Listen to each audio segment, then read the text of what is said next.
Hey gamers, Foxfires here, bringing you a video on Pathfinder Kingmaker. I'm a big fan of the Pathfinder tabletop RPG, so Kingmaker piqued my interest since its Kickstarter beginnings.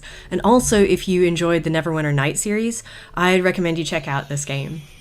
Today, I'm going to be delving into a particular build or party build for casters playing in the Unfair difficulty. So many players shy away from Unfair thinking it's simply like impossible, and on Iron Man maybe that's true. However, there are still mechanics in the game that allow you to push through some of those more challenging areas and even make it fairly easy through the bulk. This build is viable in Unfair mode from the first level and doesn't need to hit max level in order to work, nor does it require the use of any mods. So consider this build more of a modular template for optimization. As with all Unfair spellcaster builds, reaching max spell levels is going to be the minimum you want to strive for. This particular build tries to solve the issue of high saves in the Unfair mode.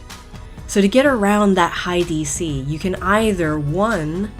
Go the ranged touch attack route with the Shattered Defenses Arcane Trickster combo, or 2. Stack spell DC for max AE. So this build does both. It contains 2 casters, an intelligence-based caster and a charisma-based caster. To make the build even more powerful, you would want to pair it with a cleric for Arcane's aura. Okay, so build 1, the intelligence-based elf enchanter. The main focus of this build is to pick up the Aura of Despair from 8 levels of Wizard, which stacks with Crushing Despair, which stacks with the Panicked/Shaken status, which stacks with Arcane's Aura for a whopping -8 to saves. At level 8 Wizard, you can get your Aura, and you can pick up Vivisection and finish off with Arcane Trickster.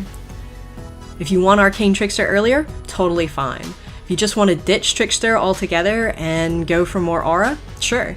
Most things are going to be CC'd and gobbled up by Melee Cleave or AE anyway, so you can't go wrong. Now to stack some DC. If you respec Jaethal and want to be necromantic, get Robe of Souled Souls and stack Spell Focus Necromancy.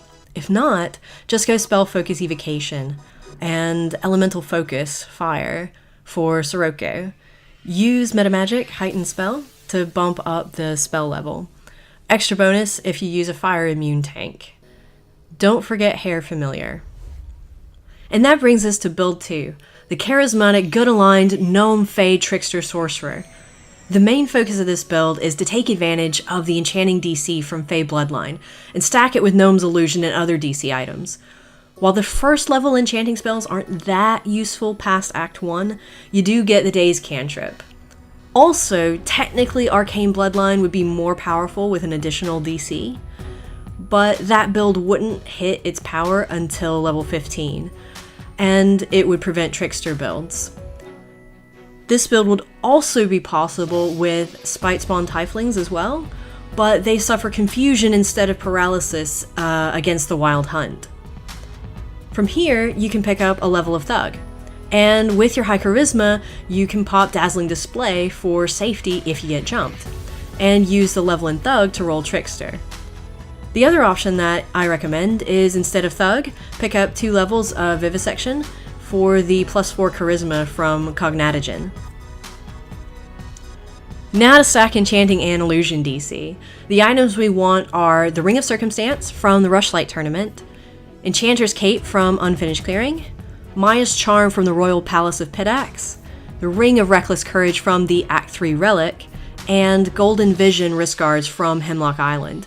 Combined with Heightened Spells, you'll reach mid to high 30 DCs.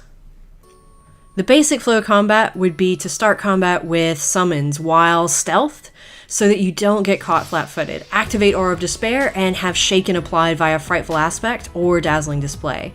That should put it all at -4 saves, almost guaranteed, or -6 with Heightened Archons. Easy for your Sorcerer to Mind Fog, or Crushing Despair if needed. You can even toss a prayer in there. Another good tactic to maximize the kills per time is to round up everything you can into a web/entangled choke point with a tanky scout, and then release the Despair and Sadness. Afterwards, finish them off with a coup de grace of Heighten Siroccos, Weirds, or Melee Cleave.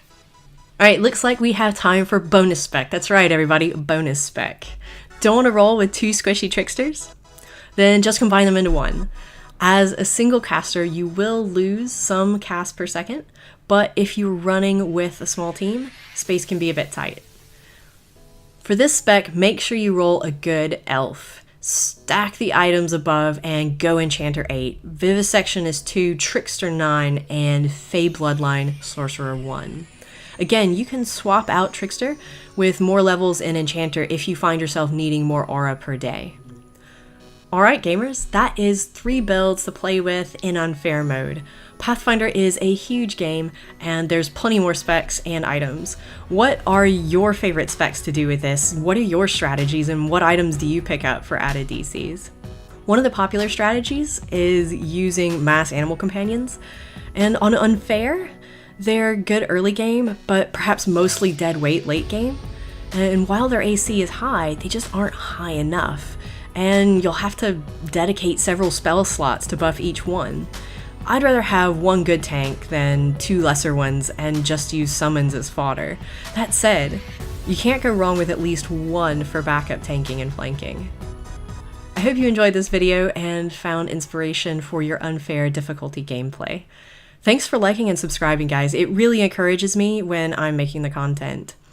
You can find some of my other gaming videos on the side here, and I've also got a fun reenactment and review series on sci-fi and fantasy novels if you're into that. As always, thanks for watching gamers, I'm Foxfires, and this has been a video on Pathfinder Kingmaker.